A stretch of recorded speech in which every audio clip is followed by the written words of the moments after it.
Gases play an important role in nature and technology. How can we describe and understand gases, both macroscopically and microscopically?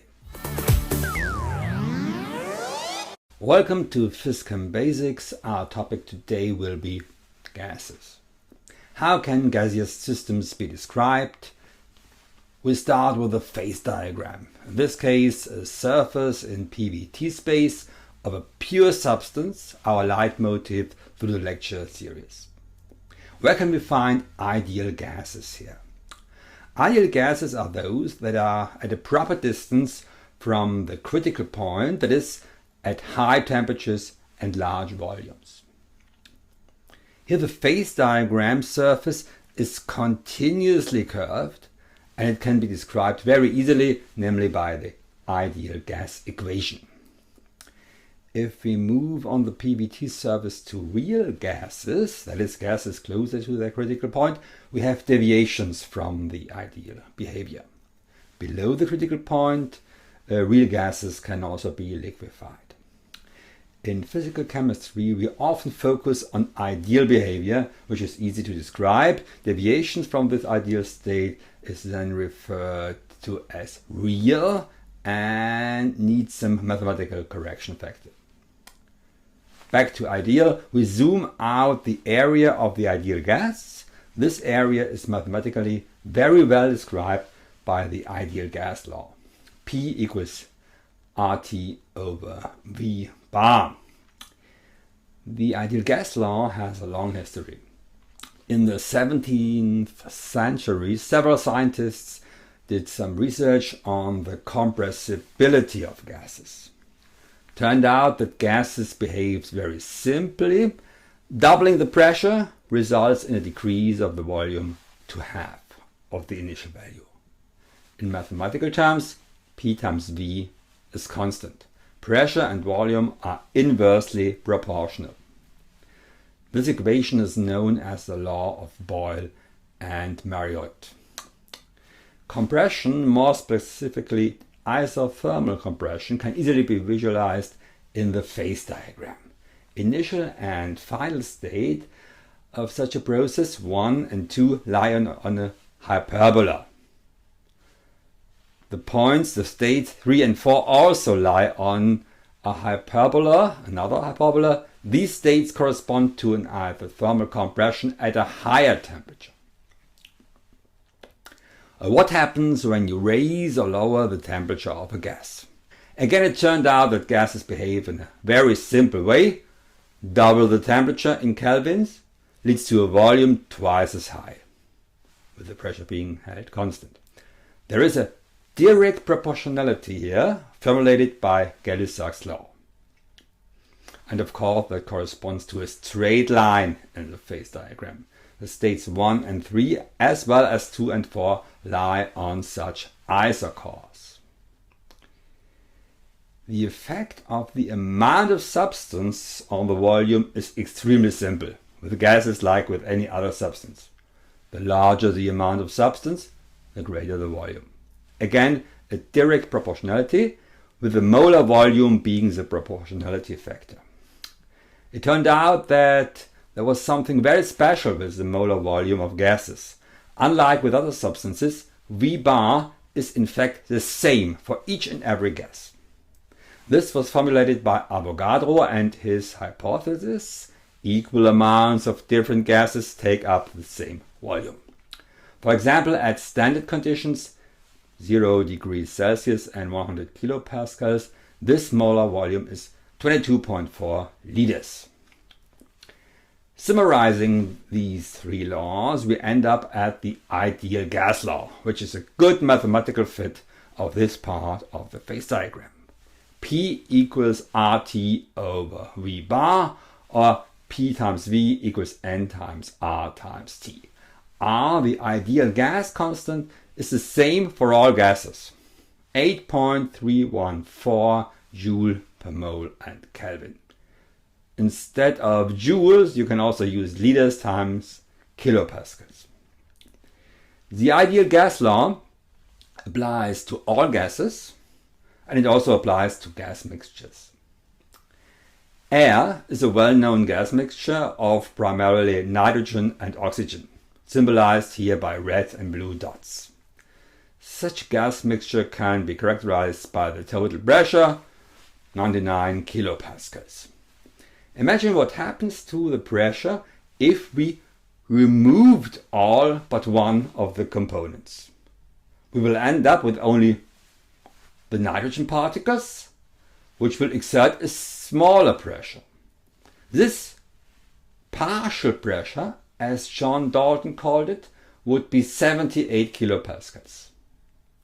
Conversely, we can focus on oxygen, remove all gases except for oxygen, and end up with a partial pressure of 21 kilopascals. With Dalton's law, which are of course derived from the ideal gas law, we can calculate the partial pressure by multiplying the mole fraction of a gas with the total pressure. All partial pressures in a system sum up to the total pressure. By the way, air can also contain water vapor. Depending on humidity, the partial pressure of water in air will be between 0 and 2 kilopascals. Let's take a microscopic look at a gas. Maxwell-Boltzmann's kinetic gas theory assumes that gases are small particles that move very quickly. The volume of the particles is small compared to the total volume of the gas. They are so far apart that they do not exert forces on each other, and the speed of the particles changes constantly depending on how often they collide with other gas particles or with the wall. Based on these premises, Maxwell and Boltzmann were able to explain, for example, temperature.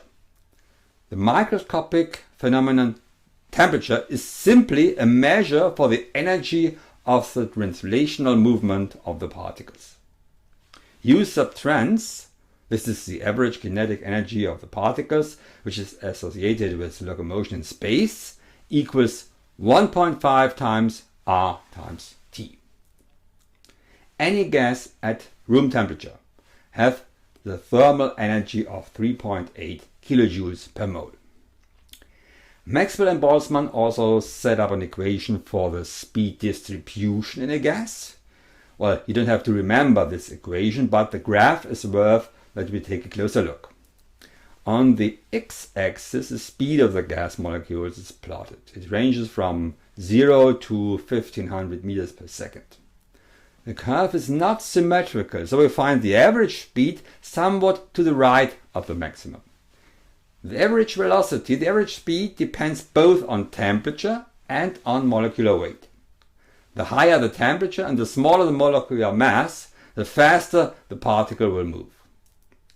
The speed of argon atoms, for example, at room temperature is approximately 400 meters per second. Water, as a lighter particle, has a significantly higher speed at the same temperature. The particles, although they are very fast, ultimately don't get very far because they very often collide with other particles. The particles collide with the wall, which explains the macroscopic phenomena of pressure. The frequency of the collisions of a gas molecule with other gas molecules can be calculated by this equation.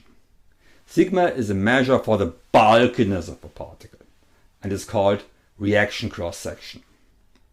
An argon atom, for example, collides 5 billion times per second with other gas particles, a collision frequency of 5 gigahertz. If we divide the average velocity by this collision frequency, we end up with the so-called mean free path.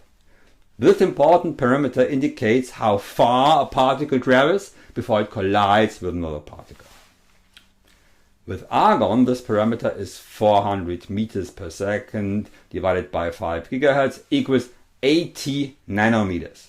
That is less than the wavelength of light. The mean free path length depends very much on the pressure, as can be seen from this formula. It's very important for vacuum technology.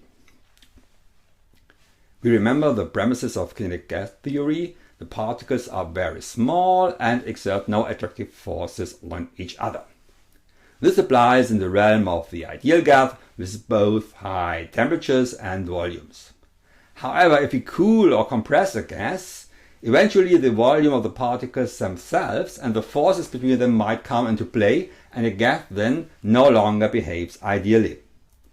Mr. van der Waals has quantified these deviations from ideal behavior. He modified the ideal gas equation and added two correction factors. Factor A is a measure for the attractive forces of the particles, and to account for these forces you have to add a term with A to P. The measured pressure P is less than the ideal pressure. B is a measure of the intrinsic volume, and because the ideal volume available to the particles is smaller than the real volume B, has to be subtracted from volume. For the ideal gas, of course, A and B are 0. If we compare the real gases argon and water vapor, water has a much larger factor A as a result of dipole-dipole interactions. There are greater attractive forces in water.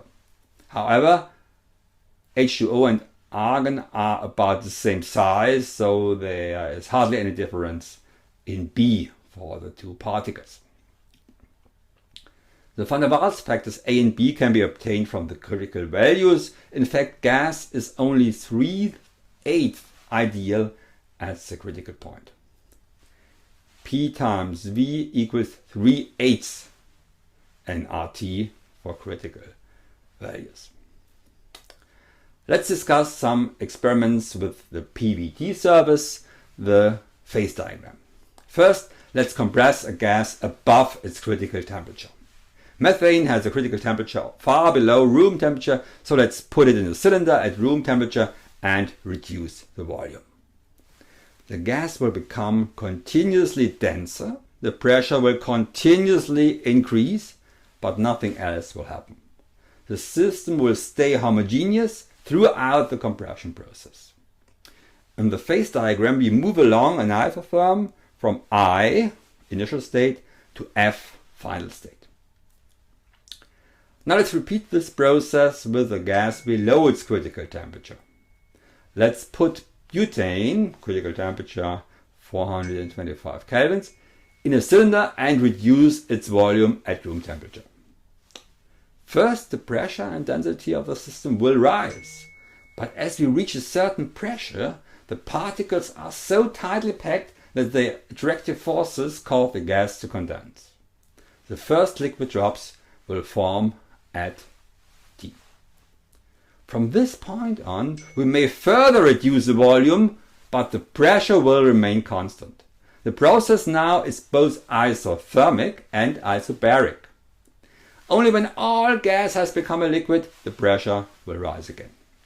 In the state diagram, it looks like that.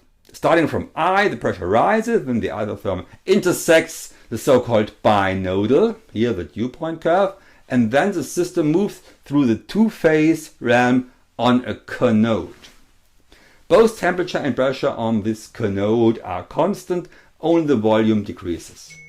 Only when we reach the intersection with the other binodal line, it's the boiling point curve, the pressure goes up again to the final state F.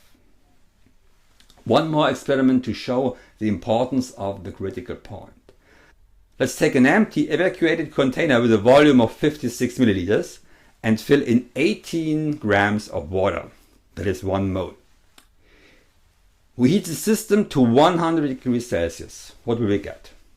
Well, we'll get two phases, a liquid phase below, a gaseous phase above, and a pressure of 0.1 megapascals.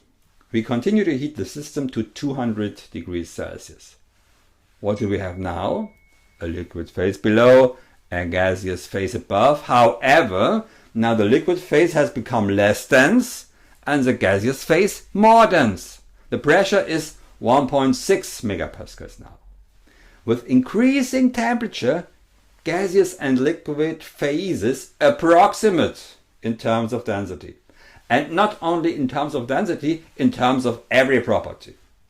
At some point, namely at 544 kelvins, the pressure is 22 megapascals, and then the dividing line between liquid and gas disappears. We have reached the critical point. In the state diagram, we started at I in the two-phase realm and then go up and then hit that critical point. Let's summarize. The state of an ideal gas can be calculated using the ideal gas law. The composition of gas mixtures can be given using Dalton's partial pressures. Microscopically, a gas can be described by Maxwell-Boltzmann theory with the parameters average speed and mean free path being most important. Deviations from the ideal gas behavior can be quantified using the van der Waals equation, which explains that at the critical point a gas is only 3/8 ideal. More information about the topic you'll find in the book and in the lecture. Thanks for watching.